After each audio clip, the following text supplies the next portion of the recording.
এরপরে প্রশ্ন হলো বিড়াল কুকুর কুকুর পাখি বা কবুতর পালা যাবে কিনা।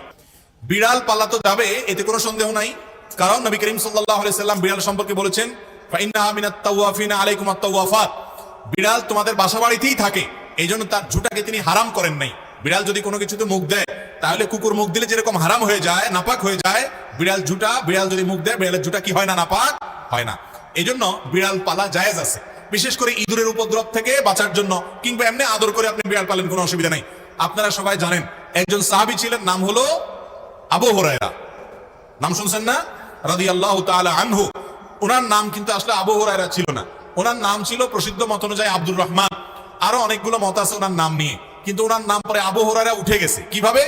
ওনার একটা বিড়াল ছিল, জামার হাতার ভিতরে এই বিড়াল ভরে অনেক সময় মসজিদে নিয়ে আসতেন।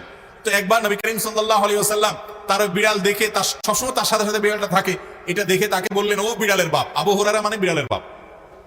এরপর থেকে ওনার নাম হয়ে গেছে কি? বিড়ালের বাপ। আসলে কি তিনি বিড়ালের বাপ ছিলেন? এটা কথার কথা হয়ে গেছে, রাসূল আকরাম সাল্লাল্লাহু আলাইহি ওয়াসাল্লাম মজা করে বলেছিলেন।